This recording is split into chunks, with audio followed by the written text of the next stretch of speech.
everyone. I'm Dina. And I'm Charlotte. Welcome to the Grim Curriculum Extra Credit. How are you? I'm good. How are you doing on this snowy, blizzardy Sunday? Holy cow. I was just telling Charlotte I had a bit of a traumatic experience. I went outside to just have a quick little hoot, and it's snowing like crazy here, and I was enjoying myself. I was about halfway through, and then all of the snow from the building decided to blow on top of me, and it was a lot. And you know, the worst thing is I didn't tell you this part, but it happened the one time, and I was covered in snow, and I'm like, you know what, let's just get this done. I'm halfway through. And then like 2 minutes later, it happened again. Oh, even the disrespect, I swear. It's funny that you say that though, because I was definitely gonna go out and have a cheeky hoot myself. I usually do before we record. And I took one look outside and I was like, you know what? I'll avoid it this time. Yeah, it's not worth it out there. It's treacherous. Oh my goodness. But we've got a few good stories, I think, for you today, including a couple of updates in some scary news. Well, in some justice news and some scary news for sure. Yes. Before we get into that, I just want to talk about our latest episode on the regular show, the Varginha incident. We've been getting some good feedback on that one, and I really appreciate it, and I'm so glad people like it. So if you enjoyed that episode, go listen to it again after this. Go share it with your friends. You know what to do. If you're a fan of UFOs and aliens and extraterrestrials, you will love that. I loved recording it. It was so much fun.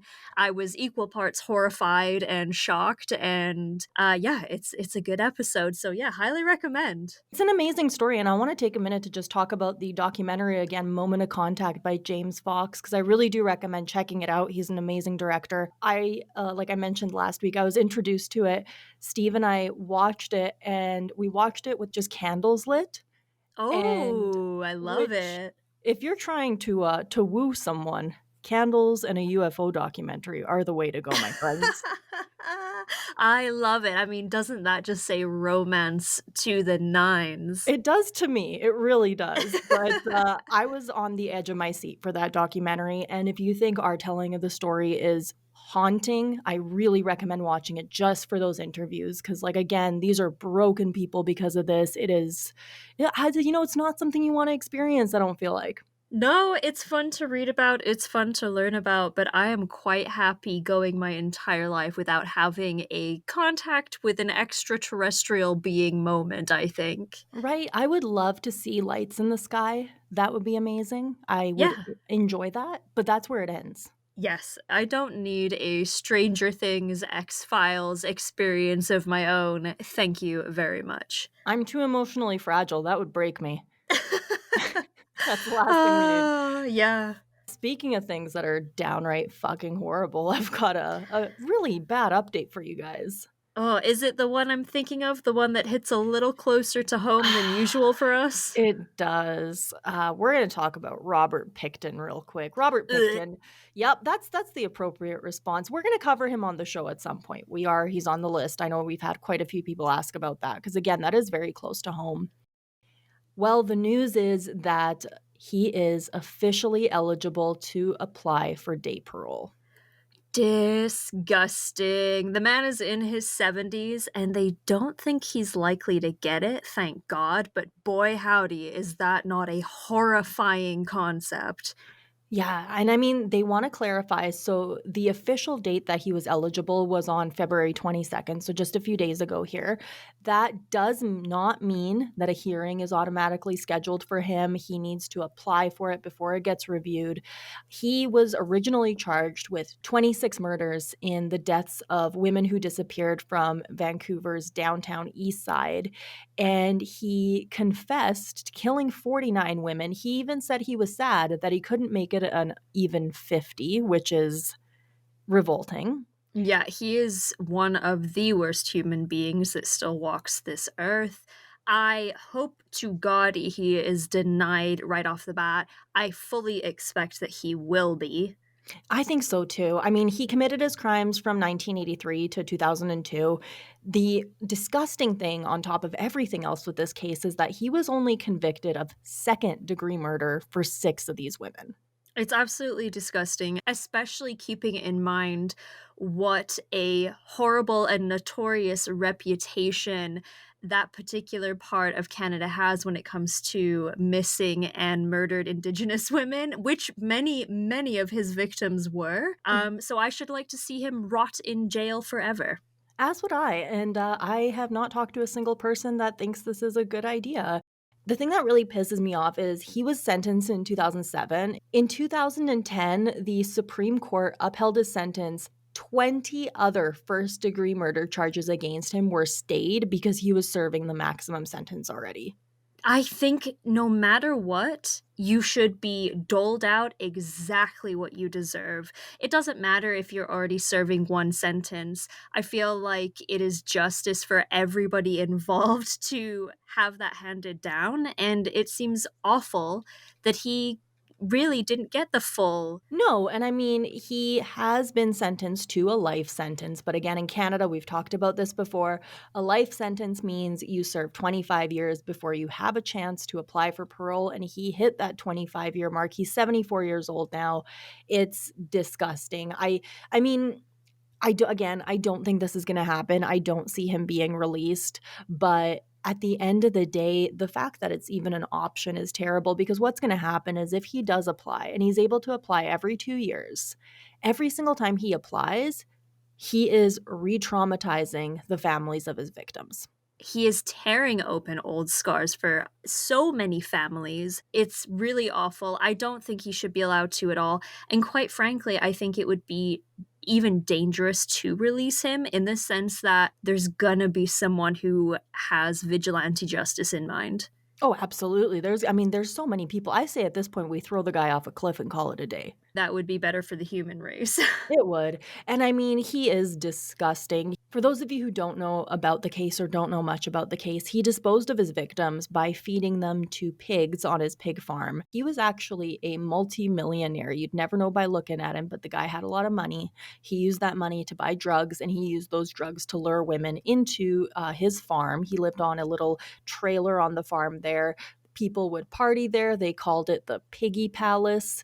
It was horrible. I know someone whose mother actually went to the Piggy Palace and she knew two of his victims, which is so, so sad. And again, this is very close to home for us. And it's very close to home for a lot of people that are in this area because if you don't know someone who knows a victim, you know someone who knows someone who knows a victim. That's just kind of how it is here, especially when you have that many people. Absolutely. Anytime it gets brought up, whether his name reappears in the news or you hear of someone that lived in Port Coquitlam or what have you, everyone knows someone that was a part of it. There's no doubt about it. They had a vigil the day before he was eligible to apply, and a lot of those families, again, all of those families are still devastated by what happened. They are having issues with the BC RCMP when it comes to disposing of or returning an estimated 14,000 pieces of evidence that they have that belong to their family members. The treatment of these women while this was all happening is absolutely just abhorrent. I mean, again, a lot of these were women that unfortunately, when they go missing, a lot of law enforcement, a lot of people, they don't really think twice about it. Most of them were involved either in drugs, alcohol. Some of them were involved in the sex trade. These were very vulnerable women who he preyed upon. And it's just awful to see that these family members are going to have to go through this because, again, if he does apply, a lot of them are going to want to go to these hearings to talk about why he shouldn't be released.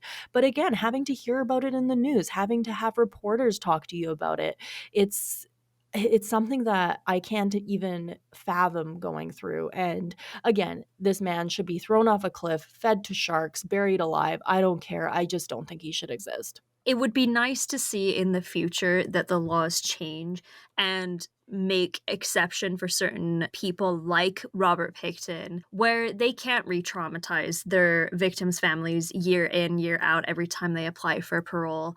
I think when you say life, it should mean life. Yeah, and the interesting thing is when they originally talked about having him serve his sentences consecutively, the Supreme Court of Canada actually ruled it unconstitutional. That's ridiculous to me. It's interesting seeing different political leaders from different parties talking about this on, like, Twitter and stuff like that, because you normally don't see them agreeing on things, but as far as I've seen, every single person, again, agrees that this is not someone who should ever be released, that this is a terrible idea to even consider it. I think it's also a waste of taxpayer money to have these trials held if he does apply. I don't think that he should have the option. Absolutely. At the very least, if he is able to apply, it should just come across like a judge's desk and it should be a one and done, like, no, thank you. A big, giant rejection stamp, like a big ass red one, that's what we need, just on his file, goodbye, toss him Abs- away. Absolutely.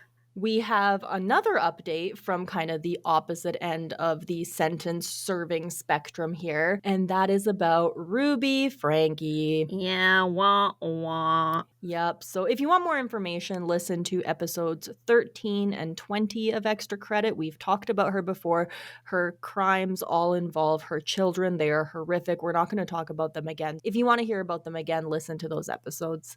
But earlier this week, Ruby Franke received 4 separate prison sentences for 1 to 15 years, which will run consecutively. Hell yeah, we love to see it. We do. And I saw a lot of people online getting very excited because it looked like she was going to serve up to 60 years. That's unfortunately not true. The length of each prison sentence is going to be decided by the Utah Board of Pardons and Parole, but because there is a law in place regarding consecutive sentences, she is not going to serve more than 30 years and she could potentially serve as little as 4. I would like to see her serve the full 30, please and thank you. I could see her having a good time in jail though, and I hate it. But I do think the sentencing that she does receive will be quite heavy. I expect that they will make a bit of a example of her. So the closer we can get to that 30-year sentence in my mind, the better. I think so too. And they've interviewed some of her older children who, again, were her victims. They are all very, very happy with this sentence. They think it's exactly what she deserves. And as far as it looks like, they are all in safe hands. They are with her family and they are being loved and taken care of. I'm glad to see this end to this case. Me too. As for her gal pal, Jody Hildebrandt, who Ruby completely turned on and blamed for her actions, she has received the exact same sentence, and that is because they both entered a plea bargain. I wonder if they'll end up at the same institution. I feel like they would separate them. Oh, I think they will. I can't even honestly, they might not even be able to talk to each other. They might not be allowed, but I can see them not being the best of friends if they were stationed together. No kidding. We talk about this a lot in Canada how, sex offenders and child predators and things like that tend to be separated from the rest of the prison population because they become high priority targets, shall we say. I'm not sure if the same can be said of women in women's prisons. Absolutely.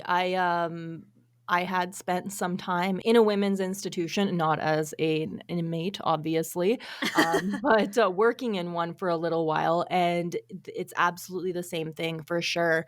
They look down upon anyone who has committed crimes towards children, especially because a lot of those women are mothers themselves. And the thing about Ruby Franke, I hate to generalize, so if you are someone who fits this criteria, I apologize to you. I'm sure you're fine.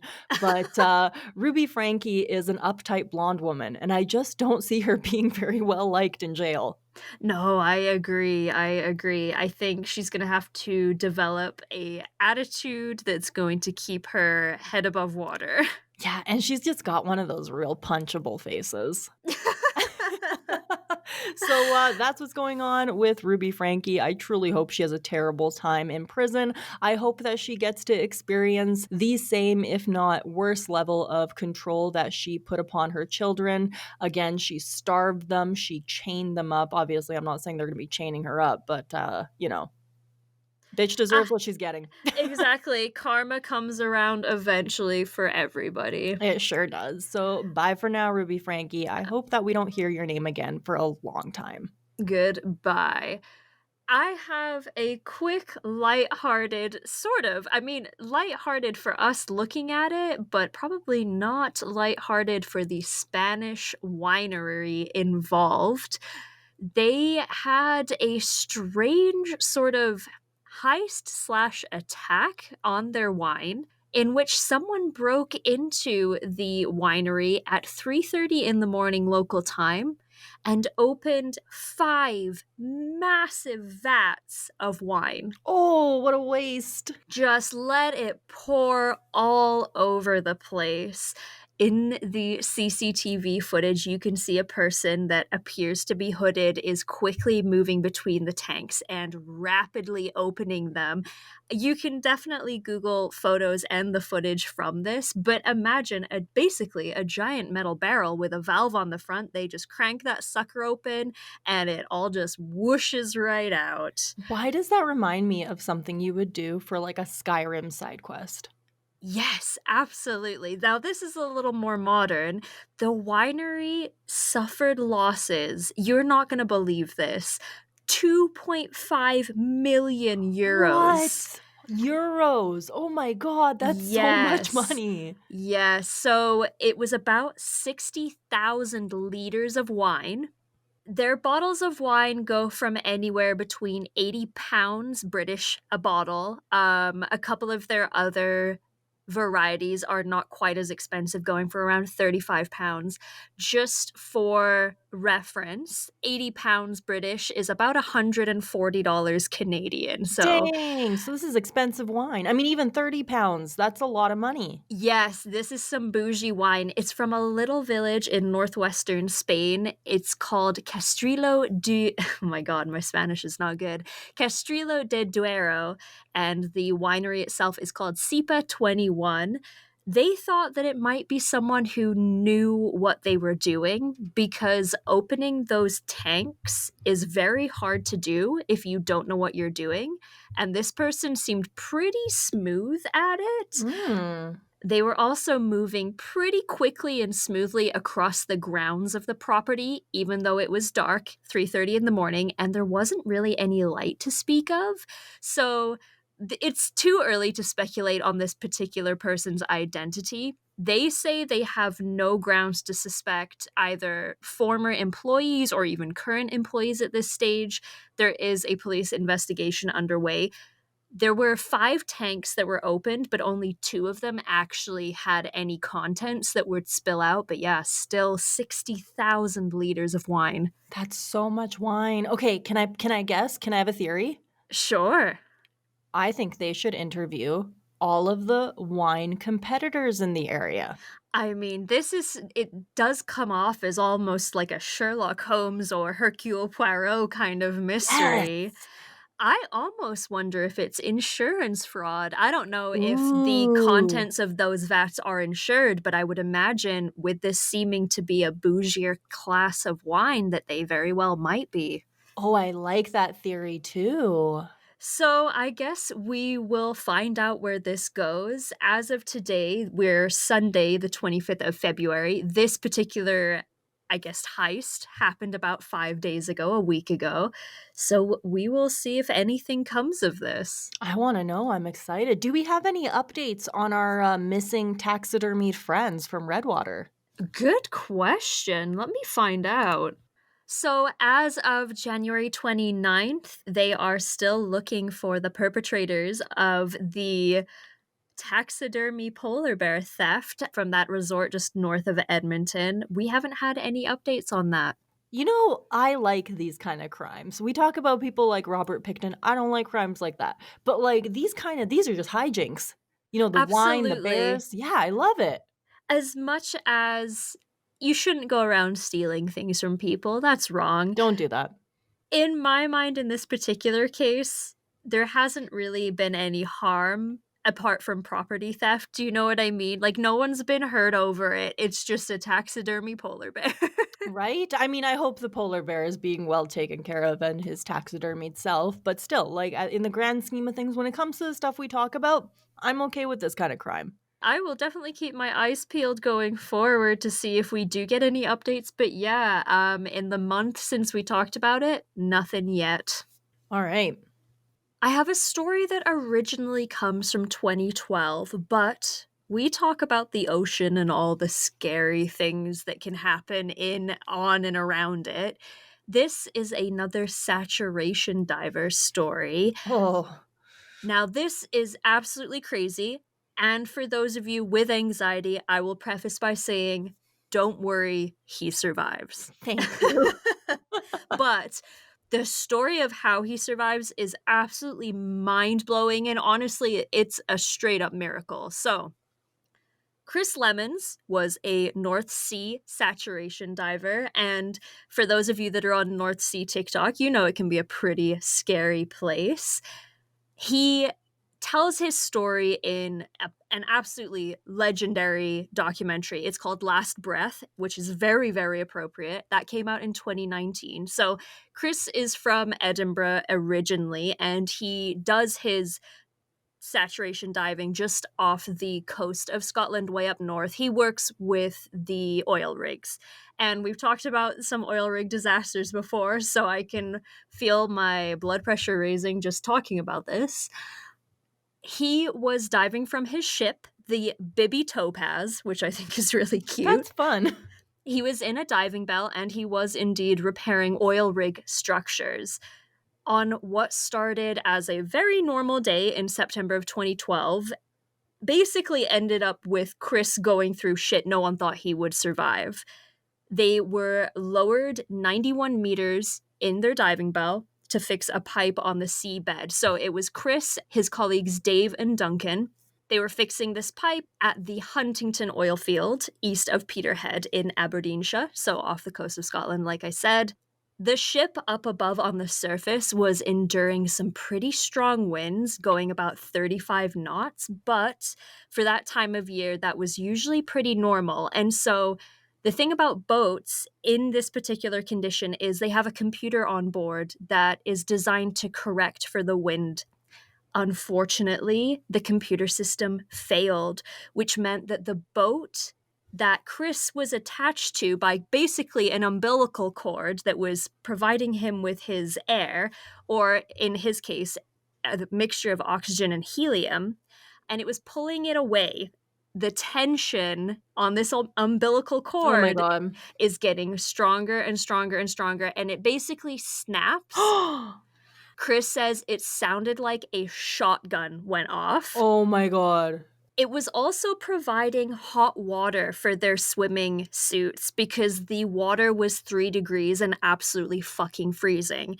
It also provided the electricity that ran their lights. So when it snaps, it gets cold, you have very limited breathing gas, and it gets dark.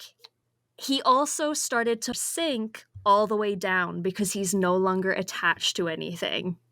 He knew he had about 5 or 6 minutes of gas left in his little emergency cylinder, but it wasn't going to be long enough because they were so deep it wouldn't have been enough time to get back to the surface. He had been without oxygen for 35 minutes. What? They got him to the surface, and his friend and colleague actually managed to give him mouth to mouth, and he immediately started breathing again. He did so without receiving any brain damage of any kind, and they think it was because it was so cold, it preserved him when he went without oxygen, and he's absolutely fine. In fact, 3 weeks later, he was back at work. Oh my god. Wow, it was not his time. Holy shit.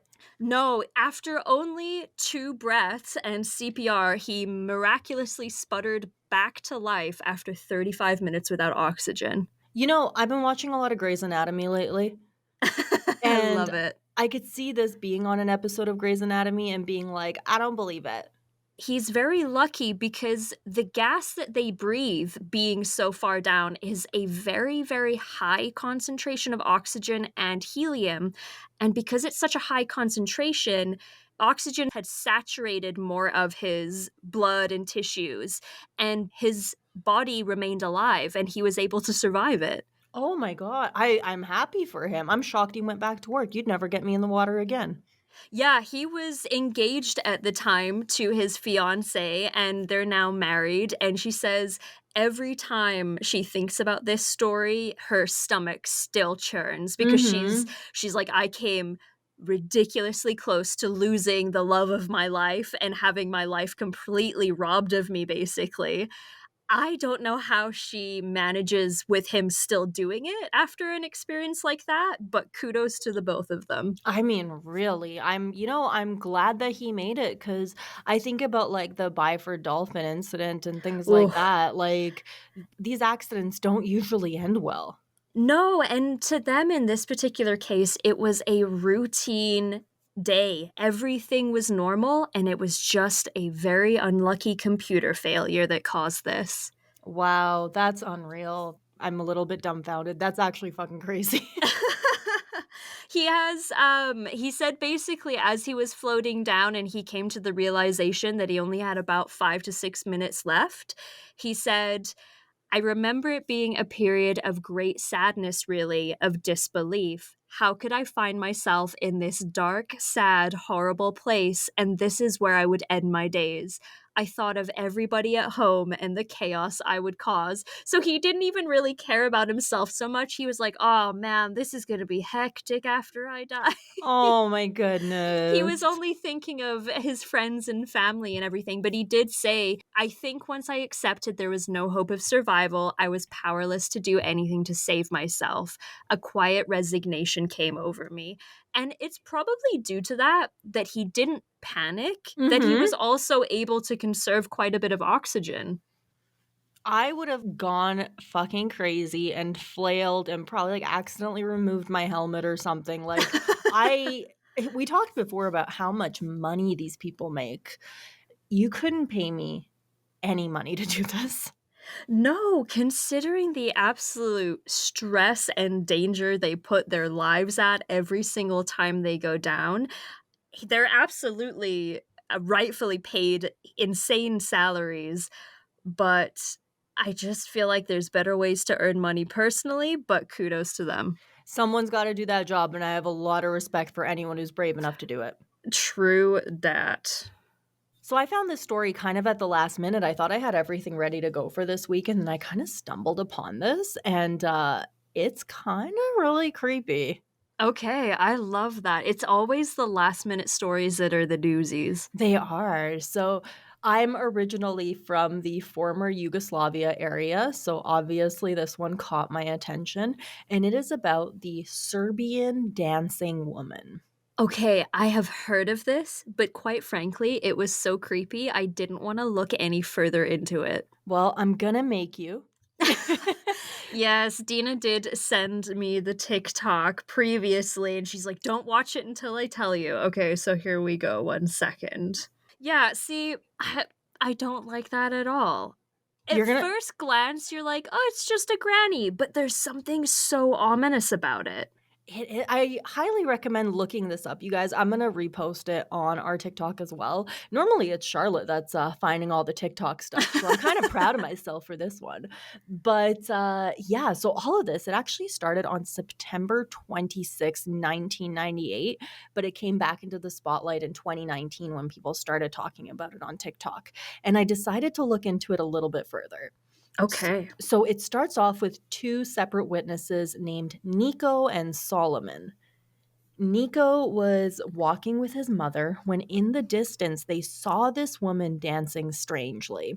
He said that she wasn't moving like a normal human and he described her as entrancing, as if every muscle was moving separately in her body.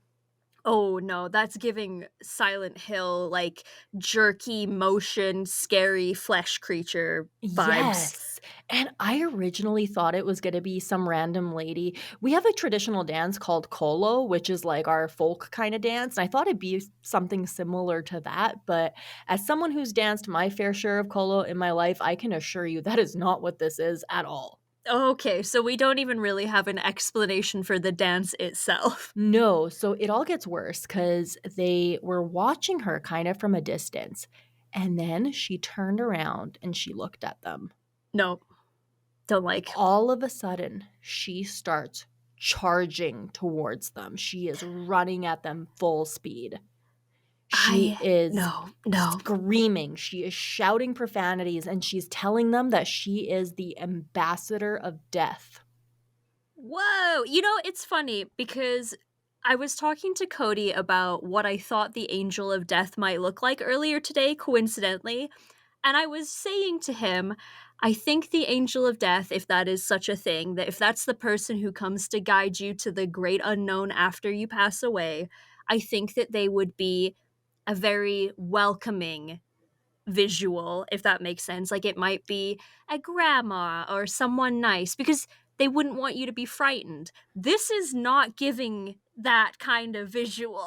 No, I mean, she's a grandma, but she is not a grandma you wanna meet. Nico said that she started shouting at them, saying that his mother, who was with him, needed to be sacrificed as a part of an ancient ritual to resurrect the former king of Serbia. Oh, interesting. I was thinking that this was taking a satanic route, but I didn't realize it was taking a royalty route. It's bizarre. And so the second witness, Solomon, he was actually a friend of Nico's.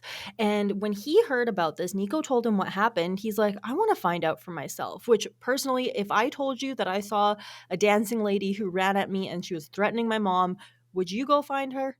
Absolutely not. I'd be like, wow, that's crazy. Hope that never happens again. Right? Exactly. So Solomon decided that he would investigate for himself. He was staying at a nearby hotel. And one night he grabbed his camera and he decided to step out. And he saw the same lady. When she saw him, she started screaming in a shrill, shrill voice, "Your mother's soul is mine." I hope this isn't a old folks home resident who has gotten out and perhaps is having some memory issues. Right. I mean, that's definitely one theory, but I've got a few theories that people have here. I think yours is pretty realistic, though. I'm not going to lie to you. But Solomon, after this happened, he got the fuck out of there. He was like, absolutely not.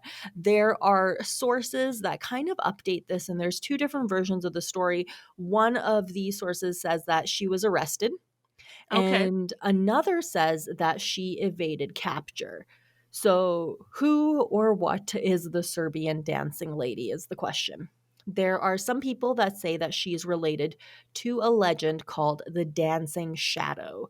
And all of this began when a woman fell in love with a man from a different village and her family didn't approve, and she was pretty upset about it. Tale as old as time. Exactly. After she died, she began roaming the countryside, dancing and singing mournfully. And the legend says if you see her, you're either going to suffer great misfortune or you're going to straight up die. Lovely, lovely, we love that. So that is one of the theories is that's what she is. If you go to TikTok, there's a lot of really cheesy videos with like music in the background that's supposed to be very scary. Those theories are that she is possessed by a demon or that she is a demon. But I'm not going to lie, the realist in me, I buy your theory. I hate to say it, and it would be awfully sad if that were the case, but my mom has worked and has had experience with old folks' homes and certain care home residences over her years as a career as a nurse, and this to me says escaped dementia patient. Yeah, I mean, people went out, they tried to find her again. Some folks claim that they did. And as far as I know, she hasn't been seen in quite a while, but I don't want to see her ever. No, I would also like for her to remain anonymous and away from me. I don't blame you. All right, so that brings us to our latest strange and unusual death.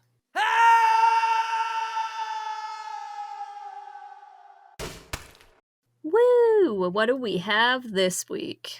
This one's a little different, and I really like it. So, this story was sent to me by Cosplay Bug Yeg on Instagram. So, thank you very much for that. Whoop whoop. And this isn't about one person, it is about many, many people. Okay. It takes us to the 1800s, and that is death by crinoline. Oh. For those of you who don't know what crinoline is, basically what women would wear was a cage for their skirt to sit on. That cage was made out of wood, steel, or horsehair, and the crinoline itself was a stiff underskirt that was often made with gauze or cotton that women would wear under their actual skirt. Yeah, so if you've seen, like, the big poofy dresses in all their various shapes and sizes, that's what's underneath them to make them have that shape. Exactly. So women were really excited about this from a fashion standpoint. We're going to talk a little bit about kind of the societal views on crinoline, which is actually really interesting. I went down a rabbit hole here and I loved all of this. But Oh, fashion history is so cool. it is, honestly. And like this whole thing, I didn't know about any of this. So it kind of just like blew my mind. I thought it was fascinating. I hope you guys like this one. But you're probably wondering, how are we going to go from skirts to death? I can't wait to find out. So these skirts were huge, as you've seen in the pictures, and they would extend so far beyond a woman's body that they were pretty hard to keep track of. They were a very, very serious fire hazard. Oh, no. So the earliest report of this is on August 15th, 1862. The London Evening Standard, they ran an advertisement saying that Thomson's Crown Crinoline, which had received the only medal awarded to crinoline at the 1862 International Exhibition, was the latest and greatest thing. So the advertisement read, Prize Medal International Exhibition, comfort, elegance, economy, and the latest Parisian style are ensured by using Thomson's patent crown crinolines, worn by Her Majesty, the Empress Eugene, and the ladies of the principal courts, sold elsewhere. So, So very high praise. yeah, page 2 of that same newspaper carried a little bit of a different account of what crinoline could be. So that year, 18-year-old Sarah Padley died of severe burns after her dress, which was worn over a cage of crinoline, caught on fire. Oh, no. Edward Lancaster, the coroner for Central Middlesex, was a huge opponent to crinoline. He hated it, and he viewed the accidents as one of the numerous distressing casualties from the use of the dangerous crinoline. He said that such deaths were very much more numerous than the public generally supposed, and he said that if every fatal accident were reported, the public would know of them, and he felt assured that crinoline would soon be completely abandoned. Man, he must have seen so many young women come in, and no doubt older women as well. I suppose everybody did wear it as that was the style at the time. And he was probably like, they're not talking about this nearly enough. It is happening far too often. Some reports say that over 3,000 deaths were reported because of this. Holy shit. That is, I mean, one is too many, but that is far too many. When Sarah Padley died, the jury afterwards, they said that her death was a result of accidental death through wearing crinoline. And they don't know if she was specifically wearing Thomson's famous crinoline, but they all thought that, hey, you know what? This is leading to a lot of deaths. Maybe people shouldn't do it. But of course, people didn't listen. Another way that people died because of crinoline was getting too close to machinery. Oh my god, these are horrific ways to die. Yes. So in one report, someone's crinoline caught in a wagon wheel and completely broke her body and she died. That is that is like some 1800s Final Destination shit. An 1864 Irish newspaper reports of a factory worker dying as a result of being mangled by her crinoline. Okay, this is absolutely awful. So, what they said was that her dress was caught upon the shaft of the machine she was working on, and she was pulled into it, and it revolved 2 or 3 Oh. minutes before it could be stopped, and she was injured in her spine. Now, no limbs were actually broken, and she died at home 2 hours after, and a witness said that her dress wouldn't have been caught if the crinoline hadn't pushed it outwards. Wow. That is gnarly. And surprise, surprise, men did not like crinoline. They had their own reasons for not liking it. First of all, they weren't safe either, because apparently in 1862, there was a man who was crushed when he was trying to move 2 boats, and his wife was wearing a dress with crinoline, and he tripped when he tried to step around her skirt and ended up dying as a result. Wow, so not only is it killing its wearers, it's going out of its way to kill other people too. It is, and men also didn't like the representations of crinoline, and this is something I thought was really interesting. They said that this would make the skirt take up more public space than a woman had any right to take. Okay, see, the thing is, you had me in the first half because I'm like, well, they're not wrong. That doesn't sound very practical. It sounds like a pain in the ass, quite frankly. But then in the second half, where he's like, that a woman has any right to take, see, that's where I take issue with that. Right? And it's funny because if you look at old advertisements of crinoline, some of them actually show a woman who's on a form of public transportation, and the crinoline is pushing her dress out so much that the men can't sit too close to her. And she has this very happy look on her face, and the men are very annoyed because they can't sit right next to her. Now, this to me just sounds like it goes hand in hand with the hat pin hysteria of the time where women would use these long, sharp hat pins as a form of self protection against unwanted advances. And the men really tried to have them outlawed. Yeah, I mean, and the funny thing is it seems like more of them were upset about that than they were about women lighting on fire because of it. Exactly, because not to get too cynical here, but when have we ever had laws changed because of what a woman wants? I mean, really. Honestly, I really, really thought this was an interesting kind of mass death, I guess you could call it. It's not the case of one person dying, but like I said, up to 3,000 women and some men. And as soon as I read this, I knew I had to talk about it. I hope you guys find it as interesting as I did, because this really, again, it's like you said, Charlotte, fashion history is absolutely fascinating, and when you throw a little bit of death into the mix, it's just mwah. Fashion history is such a huge part of human culture in general, going back thousands and thousands of years, right? And from all different parts of the world comes something different. You don't hear often of fashion being a cause of death. I know there is a lot of controversy around, say, corsets and like tight lacing and things like that. And we're not going to get into that right now because I'm sure that's a rabbit hole we could delve down. But in this particular case, to have it be a fashion piece that's causing so much chaos and death, it is strange and unusual, and I like to learn about it. I'm so glad you enjoyed it because, like I said, I thought it was just pretty darn neat. Love it. Well, that concludes this episode of Extra Credit. I hope you enjoyed it. I hope you learned something new. Boo to Willie Pickton. Yay to Miss Ruby Franke receiving her sentence in prison. And we'll keep you updated on the other stories as they come out, I guess. Definitely. We are covering a neat old timey case this week on the regular show. I'm not going to say too much about it, but like Willie Pickton, he liked human meat. Couple things before we end off the episode here. As always, if you enjoyed it, please interact with our content online, whether that means liking it, leaving a comment, or sharing it with your friends. All of that helps us be exposed to more people. And we appreciate every bit of it. Like we've said, we're working on a lot of stuff for this upcoming year. We've got a ton of fascinating cases we're going to be covering, as well as our 100th episode, which is right around the corner.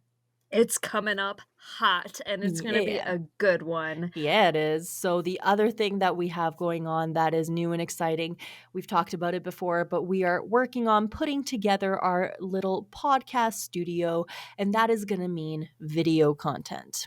Yes, Dina has been keeping an eye out for lots of cool and interesting furniture and knickknacks, and I think it's gonna look really great. We wanna sort of have that grim vibe that kind of represents both of our tastes, and it's just gonna be so good. I'm very excited. Yeah, I picked up our chairs today, so I'm really stoked about that. I originally we picked up a couch, but I think the chairs are going to work even better. I'm really excited. We don't need too much more other than a few kind of techie things, but I cannot wait to do video content. I'm gonna have to watch my posture when we're recording because I'm sitting like a croissant right now.